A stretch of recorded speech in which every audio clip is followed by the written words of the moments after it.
Welcome to another week of the Fallon Forum here at the Webcast One Live studio in downtown Des Moines. That's Brother Trucker's Tune downtown kicking us off today. We are going to welcome Stephen. Sorry, I'm mixing names. Ted Glick and Steve Norris to the program later. They're involved with something called the Walk for Our Grandchildren. This is interesting. Related to climate change, related to marching. Not as long as the march we're planning from Des Moines, but it's a significant event and drawing some interesting attention. We'll talk with them about that later in the program. Also, we got. We're gonna put a lot of effort into exposing Governor Branstad for who and what he is. And already this morning, a lot of email coming in with reminders about things I knew about the guy but am forgetting. We'll talk more about that later in the program today. And also, we're going to talk about Prairie Meadows wanting to clone itself in Polk County. But first, I got to have a little fun here, folks. Okay, so Justin Bieber. I mean, I don't know. Maybe, Maddie, are you a fan of Justin Bieber? That's a big fat no. You what? That's a no. No, all right. Well, somebody must, because the guy drew a bunch of people to a stadium this weekend. To laugh at him, maybe. 13,000. Some of them are called Beliebers. Anyway. Well, I mean, they booed him. That's not fair. You don't boo the guy. But again, I don't know. What's ruder? Booing somebody or being an hour and a half late? He deserves, I think, in my opinion, just of the things that he has done to people who like him, he deserves to be booed. Oh. And to not be popular. I don't even know what those things are. How bad are these things? He made fun of a 13-year-old girl on stage a couple years ago because she wanted... You only want to do that off stage, actually. Yeah. You save the fun making at 13-year-old girls for off stage. Off stage, yep. She wrote a song, and she said that her dream was to be able to sing with Justin Bieber, and then he made fun of her song on stage during one of his. Ooh, I bet she's got a new dream now. Yeah. All right. Well, I know very little about this guy, and the more I learn, the less I want to know. But anyway, booing, in any rate, even though the guy's an hour and a half late. I mean, John Edwards is always an hour and a half late, and I don't remember people booing him, at least not before the primary. But, still, we don't need to boo the guy no matter how rude he might be to others or rude to us by being late.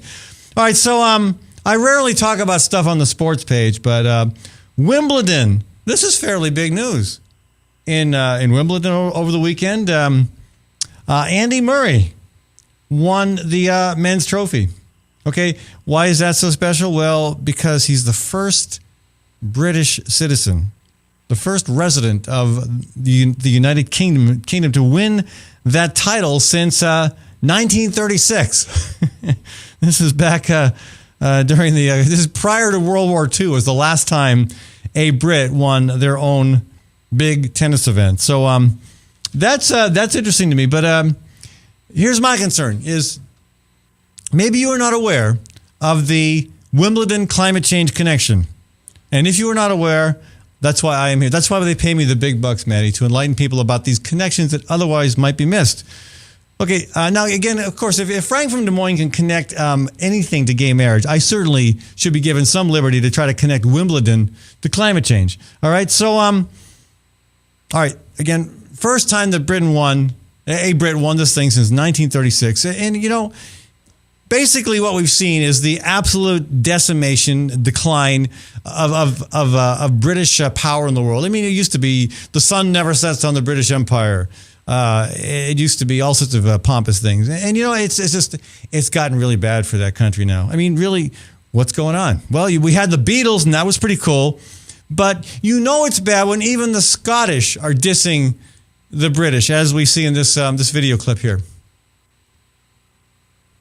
Some people hate the English, I don't. They're just wankers. We, on the other hand, are colonised by wankers. Can't even find a decent culture to be colonised by. I think that's hilarious. Anyway, that struck me as absolutely funny, and I could imagine that same rant being delivered by an Irishman. Okay, so again, the question is, because a Brit won Wimbledon, does this mean that we are now looking at a renaissance of British power, of British culture, of Britain's doing something in the world that is significant. I don't know.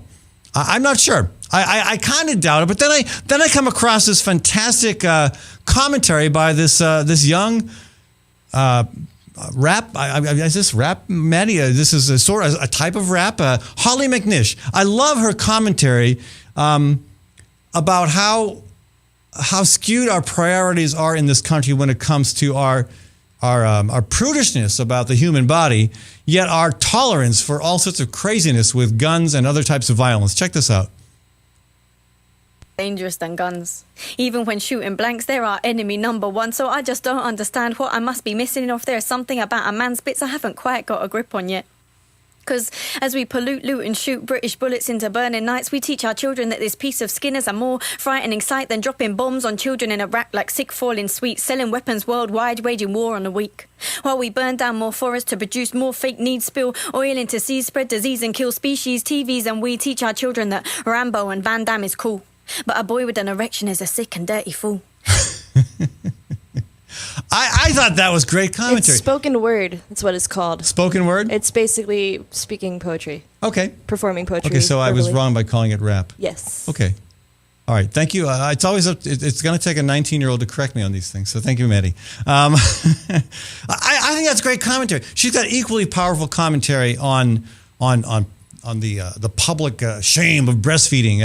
Lots of other good stuff. I've not heard of her. So again, if that's what Britain is starting to offer to the world, maybe there's some hope. But again, I'm not placing my hope in Britain, despite, again, a Brit winning Wimbledon for the first time since 1936. I am, again, placing my hope in terms of the salvation of modern society, of the salvaging the remnants of civilization. I'm placing my hope in the same place that saved civilization back in the Middle Ages. And that would be, Maddie? Ireland? Very good. Ireland. How the Irish saved civilization. And it was off one of these coasts here. Actually, that very well might be the spot. The Skelligs, where the monks went with the tracts of scripture, of history, of philosophy, where they saved these from the barbarian hordes, a.k.a. the Germans. And they protected them. They saved civilization, so these things were still of value and of tremendous importance hundreds of years later. So, again, maybe Ireland will be the place where civilization takes root in the midst of any kind of chaos that might be coming our way. Chaos, for example, such as this. And actually, if it gets this bad, Ireland will be a block of ice, and so will England. Maddie, this is the trailer, I think, from The Day After Tomorrow, I believe.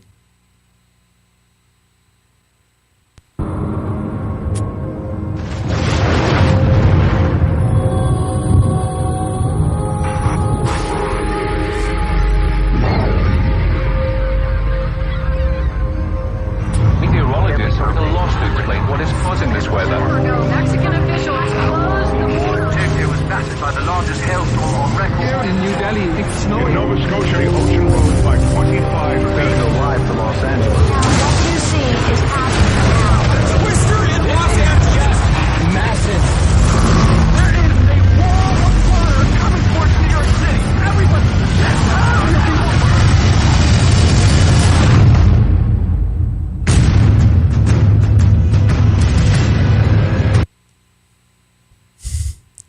Okay, I wanted to keep that going, but the end of it is basically this massive storm producing this incredible ice. I'll show it. I just skipped ahead. That's okay. That's fine. We can move on from that. The point is that's fiction. Obviously, that is fiction, but the scientific possibility of what that movie predicts is not untenable. Of a drastic shift, or even a coming to an end of the Gulf Stream, that basically prevents that warm water from heading up to Ireland and England and keeping it all warm and beautiful up there. You can remember, Ireland is about almost 1,000 miles north of Des Moines, Iowa. It's way up there. And yet they have palm trees growing in Dublin, complements of the Gulf Stream. That stops, and you've got a block of ice. So again, I would like to think that Ireland will again be the cradle of civilization. It saves the wonderful things we've created in this world when the next craziness hits the fan. But I have a feeling, though, that instead it's going to be Mexico. So we'll see what happens. Hopefully it won't get that bad, but it's important to know these things, because when you know these things, you're inclined to take action. Action, for example, to do something about the climate crisis. And so again, I told you there was a connection between Wimbledon and climate change, and now I have demonstrated that beyond the shadow of a doubt. Right, Maddie? Correct. Okay. And Ireland. And Ireland, right. All right, so we're going to switch gears from an international event to a very, very local event here. Before we, again, jump nationally, we're going to talk with Steve Norris and Ted Glick about the walk for our grandchildren. But I got to tell you, I commend the person who stepped forward with information about Prairie Meadows working to set up another casino here in Polk County. Again, they're trying to, it's really interesting to see what's happening. Here's one thing you can be absolutely certain of. Where there is gambling, there will be corruption, both government corruption and corporate corruption. I mean, just assume that. There's no such thing as family-friendly gambling, all right? Except maybe if it's a poker game around your table. And even that's not a given. Some of the stuff just coming to light today actually is fascinating. The head of Prairie Meadows, Gary Palmer, he indicated this was a meeting just last Thursday apparently. I'm not quite sure when it was, but this came out late last week. That Prairie Meadows was discussing starting a new Prairie Meadows 2 campaign after the defeat of the Warren County gambling proposal. Okay. Now this meeting also involved unnamed Polk County supervisors were there. And I love that when our elected officials who are supposed to be, keeping us posted on what they're doing what is good for us, that they do these meetings behind the scenes. And I as a legislator, yes, it is as bad as you think, okay? Because I as a legislator, I remember getting, invited to those kinds of meetings. I remember spilling the beans on those kind of meetings. I remember getting a lot of flack from other elected officials for doing that. But that's not the way it should work. This stuff should be done in daylight. Okay. There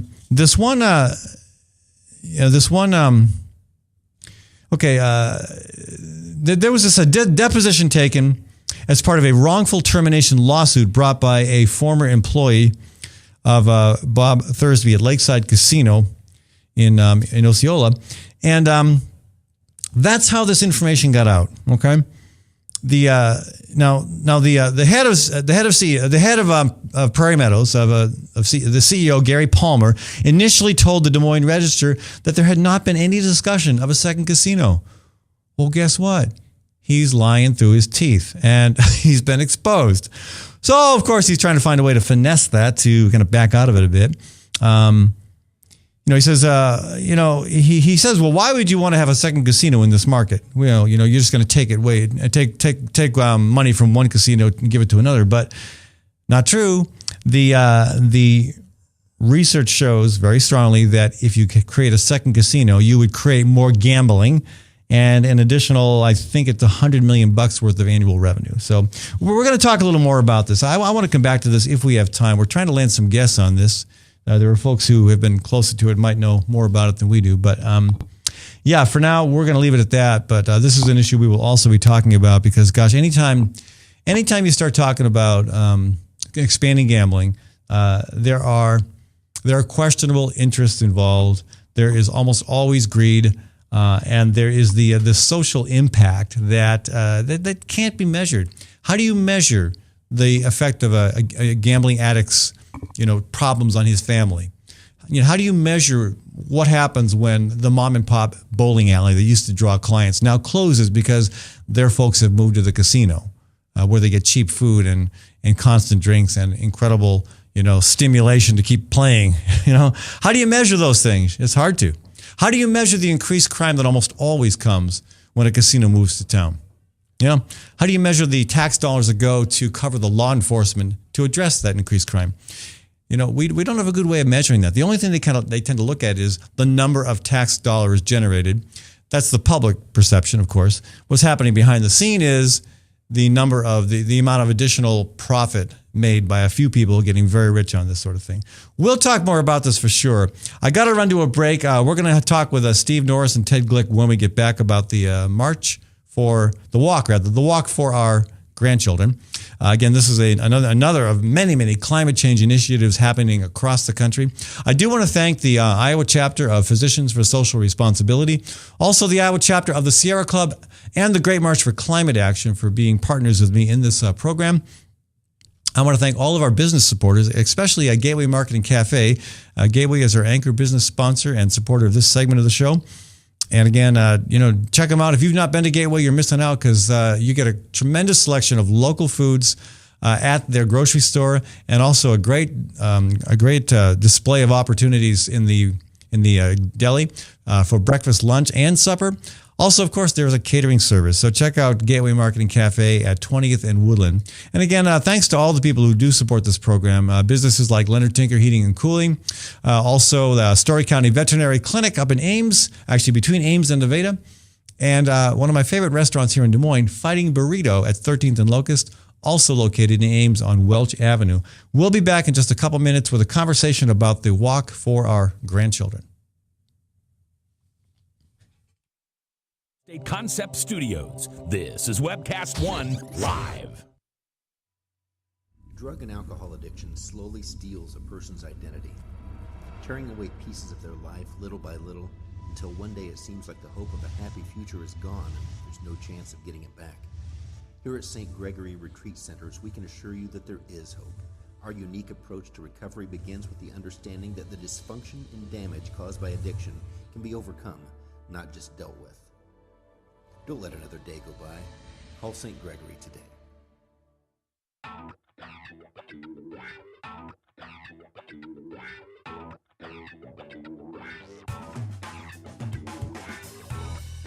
Well, good morning. This is the 7th of June in the Lord's year 2010, and this is day 1 of webcast1live.com. We will begin with Max World Live with my special guest, Tom Coates. In just a minute, there's Tom. Wait. Howdy.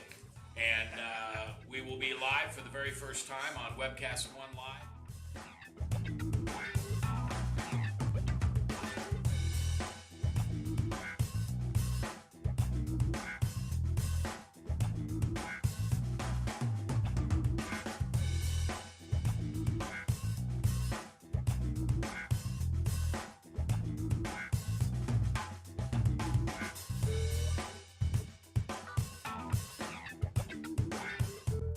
Someday we're going to look back on this and say, gosh, remember that old day in history?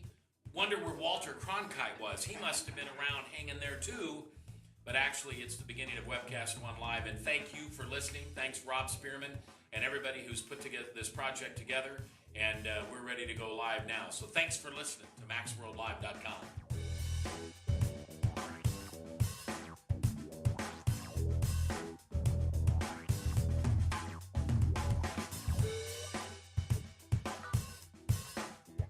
I can't tell you that it's going real well from time to time, but it is going.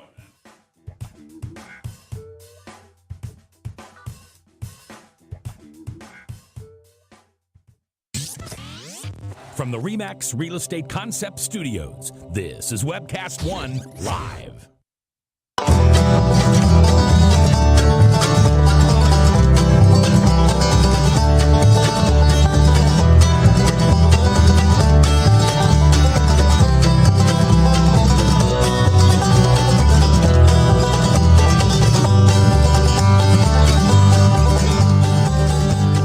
That is Mr. Baber's Neighbors, bringing us back to our conversation here on the Fallon Forum. They played at 8035 this weekend. I unfortunately was not able to catch them, but gosh, what a festival. Again, reminding folks that if there's any doubt that Des Moines is the cultural and culinary crossroads of the continent, then you aren't paying attention. Gosh, we had 8035. We had the Arts Festival, one of the three most prominent art festivals in the country. Here the weekend before, we have the Des Moines Metro Opera going on. We have three different production companies delivering quality performances of Shakespeare. Remember Shakespeare? Yeah, you know him. Yeah, Maddie and Shakespeare go way back. Anyway, we're gonna skip out on any more cultural conversation here because we've got issues to dig into, including climate change, including a walk that is addressing the issue on the East Coast. And with us to talk about that is Steve Norris. Hello, Steve. Welcome to the program. nice to take a trip from North Carolina to Iowa this easily. What's that? I missed some of what you said there. Sorry. What's that? I missed some of what you said. Try that again, Steve. Yeah. This is Steve Norris. I'm in North Carolina, and I'm delighted to be in Iowa for At least your voice is with us, yes. So tell us about the walk for our grandchildren. Well, I was lying around in bed in March and thinking about my grandchildren. I have grandchildren. I have great-grandchildren, and I'm worried about them. I'm worried about what the condition of the earth is going to be in 30, 40, 100 years, and they and their children will be alive at that time. Yeah. And I am quite concerned that the planet it may heat so much that civilization as we know it won't be able to survive. Yeah. So I started to think, well, what could we do? What could we do this summer? Because right now, as you probably know, President Obama is in the process of trying to make a decision on whether to accept or reject the Keystone XL pipeline. And that is pivotal. That is absolutely pivotal. I mean, many scientists and key observers have indicated that if Keystone is approved, we're looking at game over for trying to turn the clock back on the amount of carbon we keep adding to the atmosphere. Exactly. And Jim Hansen, who is a very well-known climate scientist who worked for NASA for many years and just retired, used that very phrase, that if this tar sands oil, which is underground in Alberta, is extracted, that so much carbon will go into the atmosphere that we will not be able to bring climate change under control. So we thought this was an opportune time to try to get President Obama's attention. And so we've got some people together here in Asheville, made connections with people around the East Coast, with Chesapeake Climate Action Network in Washington, and with the 350 National Organization, Bill McKibben's organization, and started to work on this and are trying to use this message about preserving a livable planet for our grandchildren as a way to sort of jiggle Obama's consciousness a bit more on this issue. So this is a march from Asheville, North Carolina to the White House in Washington, D.C.? No, the march, the walk actually goes from Camp David, Maryland, through Harper's Ferry to the White House. It's a 10-day walk, about 100 miles. So about 10 miles a day? What's that? About 10 miles a day. Your voice is distorted. About 10 miles. We're going to work on that. About 10 miles per day, Steve. Yeah, about 10 to 12 miles per day. Exactly. Right. That's much better. Okay. Yeah. And Camp David was named by President Eisenhower after his grandson, David Eisenhower, who actually is still alive, and who we have talked to. And Harper's Ferry, of course, was the site of one of the major rebellions against slavery right before the Civil War. And slavery, one way of looking at slavery was it was something to which this country was addicted, an energy source to which this country was addicted that created huge problems for. That's a really good point. We don't normally think of slavery as an energy source, but sure, of course. It was a free energy source. Yeah, that's a very good point. I'd never thought of it that way. I read that somewhere, and it really struck me. Yeah. Well, that's the first time I've heard it, and it has struck me very, very, very pointedly, very quickly. So, the march starts is it July 19th?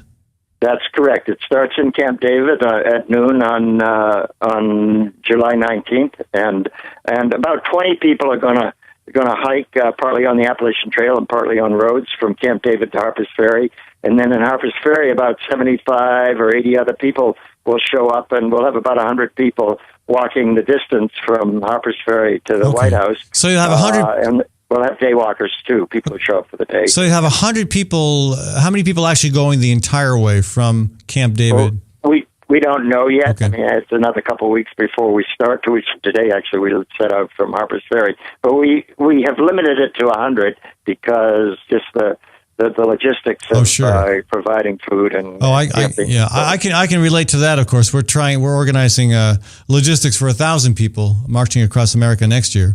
That is daunting. It is daunting. It's very daunting. I'm glad we have a great staff working on this, including somebody who's doing the operations director, somebody who has some experience working on logistics for the National Guard here in Des Moines. So, okay, well that's good. That helps. But these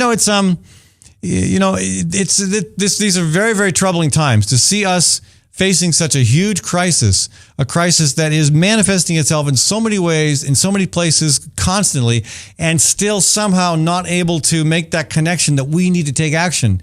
It's troubling. And so I'm hoping that these kinds of events, these marches, and some of the other great stuff going on, the campaign that the 350.org, that the Center for Biological Diversity, that Credo have organized around the Keystone Pipeline, the divestment campaign, the college divestment campaign that 350 is doing, those are, every one of these is so important to trying to move us off this place of stagnation where we are as a government and as a population as well. We're just not understanding the gravity of the situation.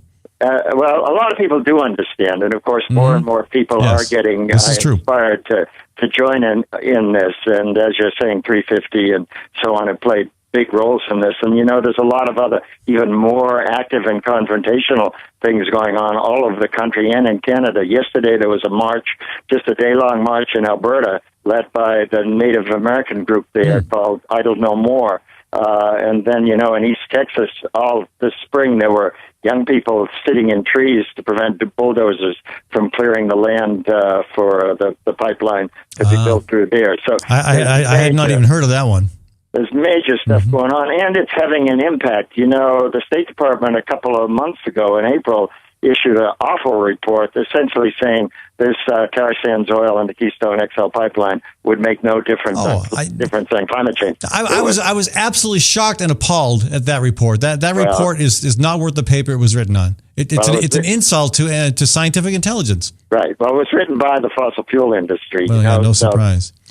But the good news was the EPA immediately, or within a week or two, wrote a letter saying this is bunk, this is propaganda, and started raising very significant questions about it, and saying that probably there is a significant climate impact. The State Department report had said that, well, if we don't build a pipeline, then we'll ship it by rail. Well, just yesterday there was an accident on the Canadian in Quebec on the Canadian Maine border, where at least 5 people were killed. Oil went in a river. The whole center of this town, I can't remember the name of it, but a small town there in eastern Quebec, was devastated by this oil train.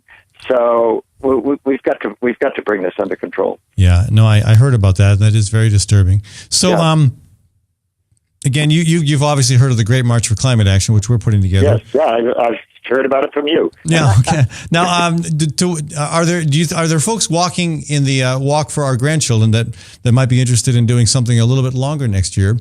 Well, what you should do is you could send me some pen. I don't know what you could send. You could email it to me, and I'll print it out, and we will talk about it and let people know.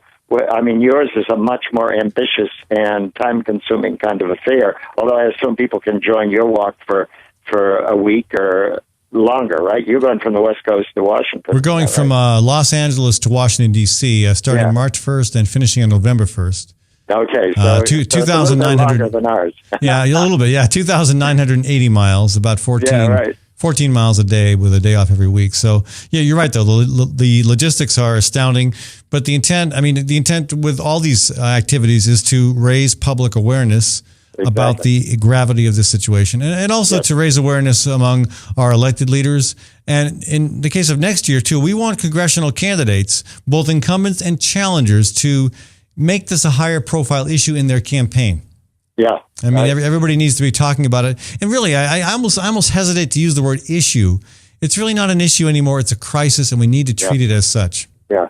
And, in North Carolina, you've probably been reading about what's going on in North Carolina. We've had a coup d'etat by the right wing in North Carolina. I know they basically legislated that climate change doesn't exist, right? Which I wish it was that easy. And probably people around the country don't know it, but Governor McCrory, the present governor, was an employee of Duke Power, which is now the largest utility in the country, for 30 years. And when he was mayor of Charlotte, he was on the payroll of Duke Power. I don't think he is anymore.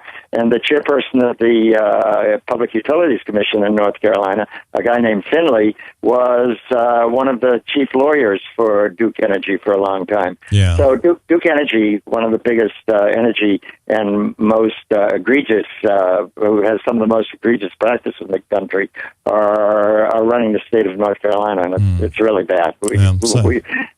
The good thing is we got really big targets, but and we have our own problems with our governor here in Iowa on different issues for the most part. But the latest scandal over the weekend is he got caught. His trooper was driving his vehicle 90 miles an hour. And when approached by someone who was dispatched to check it out, basically let it go. And then when I finally blew the whistle, he fired the guy. The governor fired the guy. Really? Actually suspended him, but we're calling it a firing. And so there's unfortunately a lot of corruption in high places on a number of issues, but that is troubling to learn what your governor's connections are to the fossil fuel industry. But it just tells us we have our work cut out for us. But, I like the perspective you put on this, Steve. If we really, truly are concerned about the future, about our grandkids, about the beautiful planet that we've inherited, that we should be capable of passing along to subsequent generations, if we really care, we've got to drop normalcy. We've got to put our normal lives aside for whether it's 10 days or 8 months. We've got to do what we can to make sure that this issue is given top priority, that this becomes the crisis that our country rallies around in this century to do something about. Right. Yes. And of course, people can do things on their own by even simple things like putting up a clothesline and not using fossil fuels to dry their clothes. That's simple. That's not going to solve the problem. We need political action at the highest levels to make this thing, to bring climate change under control. But all of us can do things in our communities, in our churches, in our schools.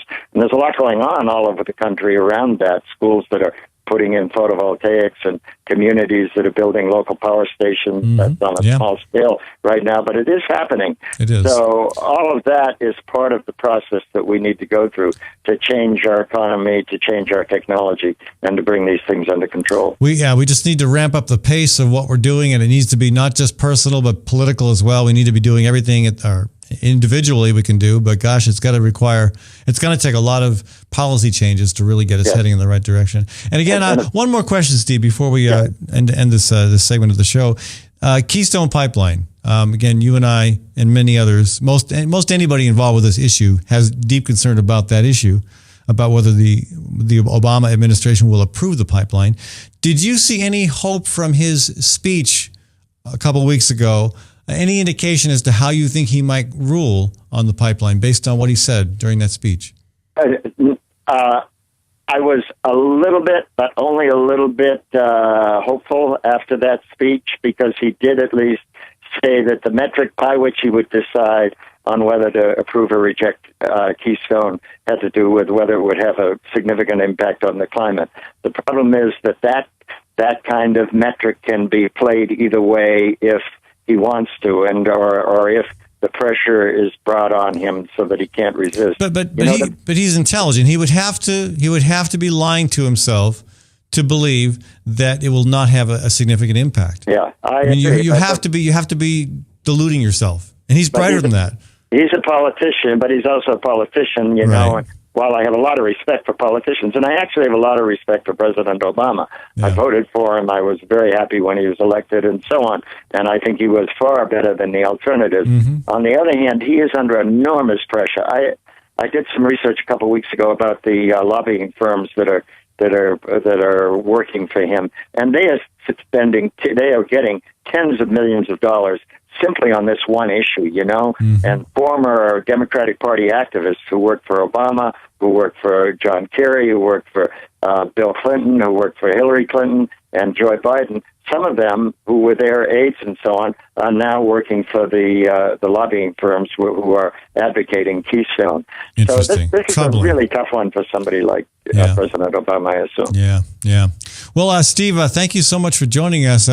Stay safe out there on the roads. Watch out for rattlesnakes on the Appalachian Trail. Okay. Feel free to if you'd like to call in and give us an update at some point. We'd love to hear about how it's going. We'll do that. Yes, I'll do that, Ed. Great. Yeah. All right, and I will send you. I'll send you more information about the Great March for Climate Action next year, and we'll see if we can't recruit some of your walkers to this event. You might very well. They may get inspired. Well, you're an inspiration, Steve. I mean, for you to be doing what you're doing is so commendable, and I really want to thank you and congratulate you. Well, thank you too for putting on a program like this and giving me an opportunity to speak. Well, thank you. Okay. All right, folks, when we come back, we're going to talk more about the Branstad speed gate, can we call it that? Got a little more climate change conversation to get into, too, relevant to the fires out west. Just a little, because we're going to have some expert conversation on that later this week.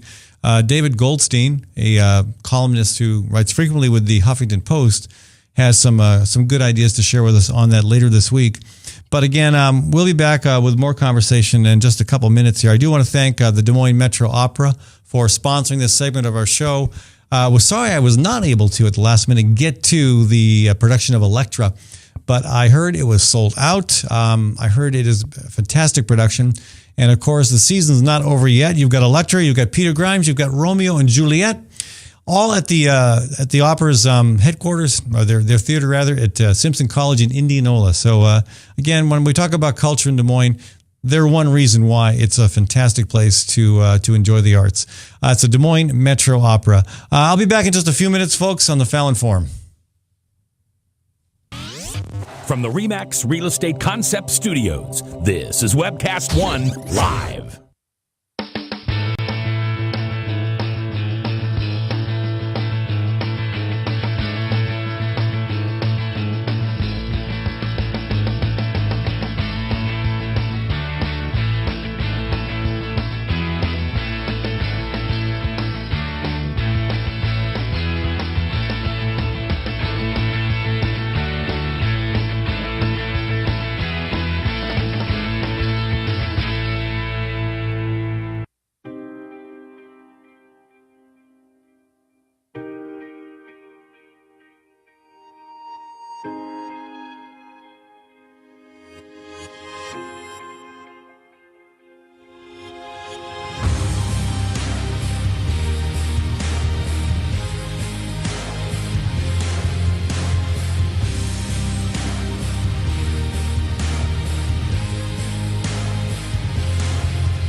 The dawn of a new era begins.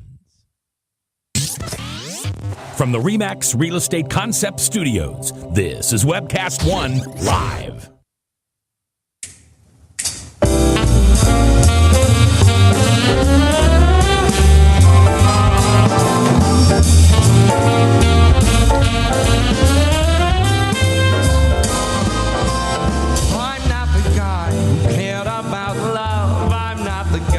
That's Max Wellman, folks, and we're back to our conversation. If you have not yet signed up to attend Max's concert at concert's the wrong word. When you're playing at a beautiful venue like Cafe de Scala, is it a concert or is it just a great place to have a meal and listen to some fantastic jazz?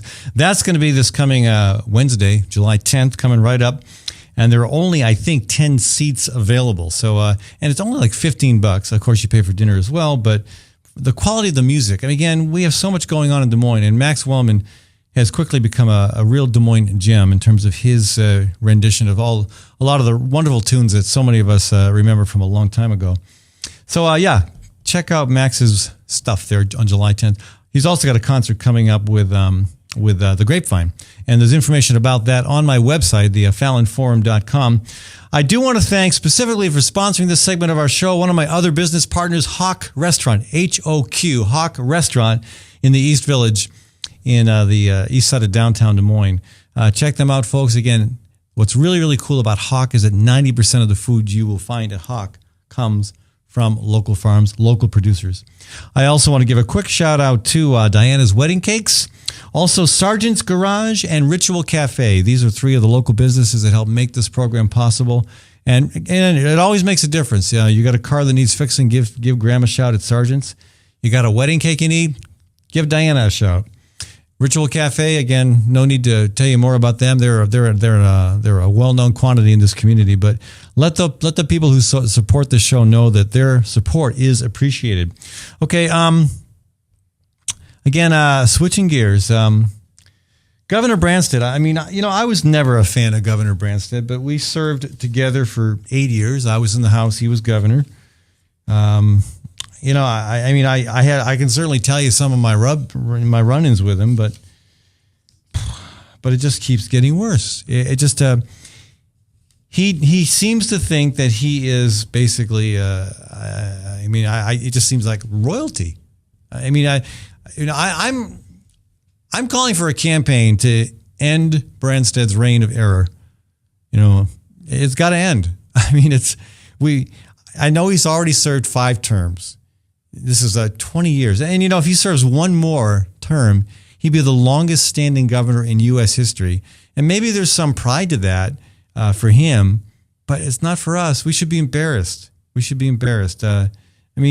were lots of things he did back in the 1990s that were very, very questionable. It just seems, though, his career, he just seems to keep getting worse and worse. I don't, you would think that somebody would learn and get better.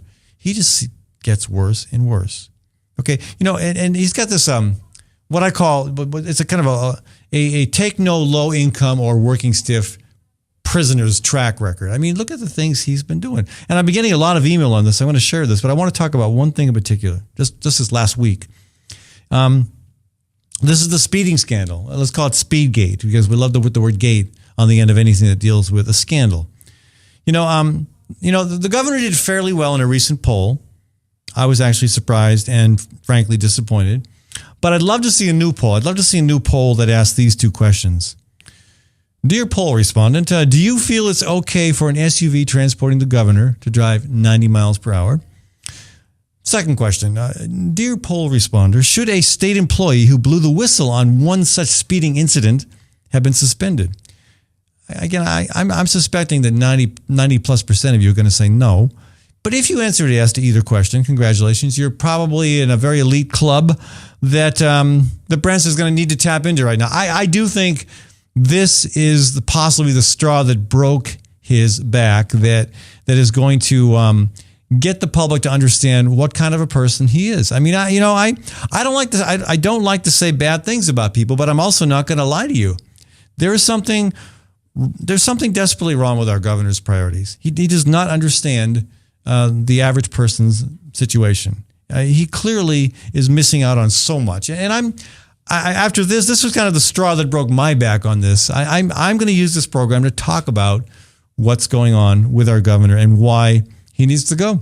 There's this blatant display ongoing all the time. This blatant display of arrogance and elitism and preferential treatment. And this is just one example, but it's a really, really clear example of how he thinks. To imagine that he was in the backseat of that car, him and Kim Reynolds, and that they had nothing to do with the state trooper speeding along at 90 miles an hour?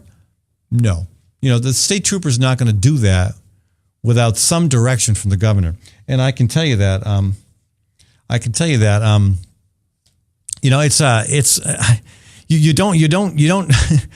you don't ride in a car like that and you're totally oblivious to your surroundings. I once rode in an SUV with John Edwards, and I always have to bite myself when I say John Edwards. But back then it seemed like a good idea. He was talking poverty, about fighting poverty. I like that. So we were riding from Des Moines to Marshalltown, just him and I and a couple other people. And we were talking the whole way about campaign strategy, about some issues and stuff. And he's pretty absorbed in it all. But you can't tell me he wouldn't have noticed had we been doing 90 miles an hour, had we been zipping by cars. There's no way that Branstad can talk himself out of this. He had to know what was going on. He had to be complicit in the decision to break the law. But again, it doesn't seem to bother him. I mean, this is not the first time. I mean, we certainly all maybe we don't remember. Maybe we should be reminded of the incident involving his son, where two people were killed. And if my kid had done that, your kid had done that, our son would be in prison probably for life, or at least for a heck of a long time. In this case, again, things happened and resulted in I believe it was a $15 fine. It might have been 30. It might have been 15 per victim. And I'll tell you more about the time when I ran into the grandkids of that couple that was killed. But 20 years, that's how long Branstad's been governor. 20 years. We keep talking about we like term limits in this country. Iowans like term limits. And we keep electing this guy. We keep electing him. He is so out of touch with the people. He really has become the king of the land, okay? The truth is, many foreign despots and dictators don't last 20 years. 20 years is a long time. And he's banking on, I think, getting another 4. Personally, at this point, I really don't care who wins a Democratic nomination. I'd even be happy to have a viable third-party challenger, or heck, even more than one third-party challenger. I would love to see Branstad attract a formidable primary opponent. Not somebody who's trying to just put their own personal social agenda, on my life, but somebody who, a Bob Ray type Republican. A Bob Ray type Republican, I could probably live with that. Again, I know that's no small challenge to find a Bob Ray Republican left in the Republican Party, but I'd love to see him get a primary opponent. Remember, the toughest election Branstad had as governor back during his last, his first 16 years was when challenged by Congressman Fred Grandy, who was a moderate Republican. I don't know what Grandy's doing today. Maybe we can pull him out of retirement, but I have a feeling he's enjoying his life out of politics way more than he would enjoy it within. So, the bottom line, though, is Iowa's King Branstad must be deposed. He must be deposed, and if he does not abdicate willingly, which I doubt he will, then it is up to us voters. We need to dig into our closets, our attics, our basements, and dust off our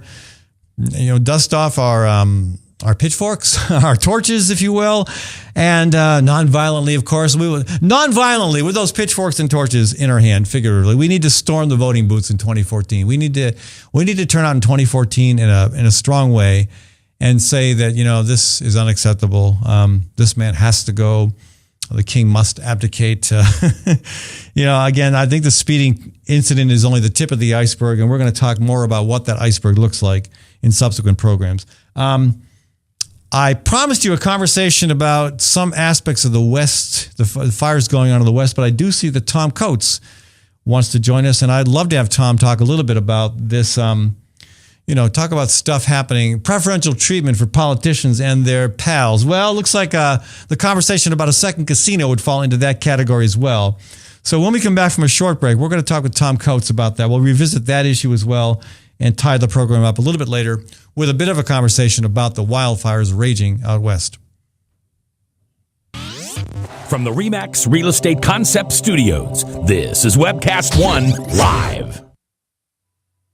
Drug and alcohol addiction slowly steals a person's identity, tearing away pieces of their life little by little until one day it seems like the hope of a happy future is gone and there's no chance of getting it back. Here at St. Gregory Retreat Centers, we can assure you that there is hope. Our unique approach to recovery begins with the understanding that the dysfunction and damage caused by addiction can be overcome, not just dealt with. Don't let another day go by. Call St. Gregory today.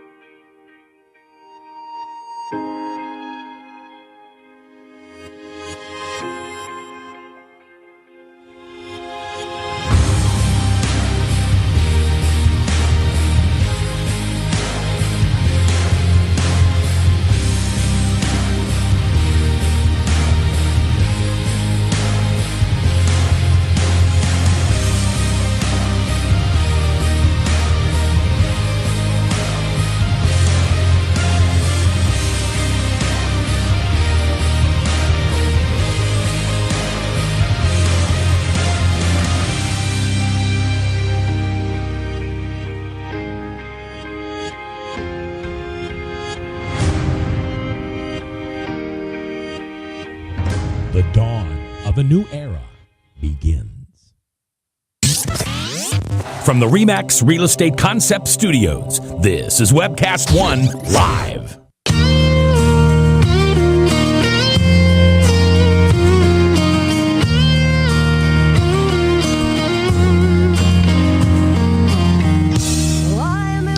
Welcome back, folks. That's Mary McAdams, and we're back to our conversation on the final segment today of the Fallon Forum. I'm delighted to have Tom Coates joining us, and Tom and I probably don't agree on anything else I've talked about on this program today, but that's okay because we agree on this one. And Tom, I have tremendous respect for your background on this issue, and we worked together on gambling. Geez, back in the 90s for sure. Certainly in the next decade as well. And here we are working on it again in a third decade. Did you? I did not see this coming. I guess I shouldn't be surprised. Maybe you knew more about what was going on behind the scenes. But in Prairie Meadows, basically the Polk County Board of Supervisors and Bill Knapp proposing a second casino in Polk County. Did that take you by surprise? No, it took me by surprise that it made that got out in the public. But no, it didn't take me by surprise. I had gotten some information back during the last time I was on your show. We were fighting the Warren County referendum. Victoriously, I might add. Yeah. Congratulations. Well, thank you. We were all very gratified over that. Not only the victory, but the magnitude of the victory was significant. Yeah. What was the percentage victory again there? 60-40 countywide. Virtually every precinct voted against it, and in Norwalk, where they wanted to put it, it was nearly 2.5 to 1 against it. Yeah, wow. So that's not a squeaker. That's a significant repudiation. Right. The issue that came out in the paper today, where Bill Knapp and some of the interest in there would like a second location, came clear to me back during that fight when they refused to lift one finger or spend $1 on that issue. Now, any time in the past when a casino has had a neighboring proposition come up, every time I'm aware of, they have fought hard. Dan Keel was the latest one. He spent millions of dollars trying to keep the one out of Lynn County over in Cedar Rapids. Right. Finally offered people a $30 million bribe on a water park if they would turn it down. So the fact that Prairie Meadows wouldn't spend $1 other than just doing a little bit of polling to see where it stood spoke out to me, and I think it became clear to me, and I got some information that this was going on. They really would like, it's some of the interest, not all of them, some of the interest would like a south side or southwest branch of Prairie Meadows. So the reason they didn't come out against the Warren County Casino is because it would look hypocritical if they were opposed to it and then immediately came back with a proposal for something similar just a few miles north of Norwalk, right? No. I have that wrong? What's the reason? That's the look of the hypocrisy doesn't bother them at all, no more than the look of the hypocrisy of saying you can't smoke anywhere else other than next to a slot machine. Right, okay, all right. So all right, then I've misguessed. What is the reason? Well, the reason was that I believe solidly that if it would have passed and Wild Rose and Gary Kirk would have taken it up in front of the Racing and Gaming Commission, they would have been turned down. But then the vote stands for the next 8 years. At some point, here comes Prairie Meadows, said, you've got an operator that isn't required to stay that operator that was on the ballot. We can get this through for you. They would have put it through. They probably would have put it over further away, over like by the interstate, close to Cummings.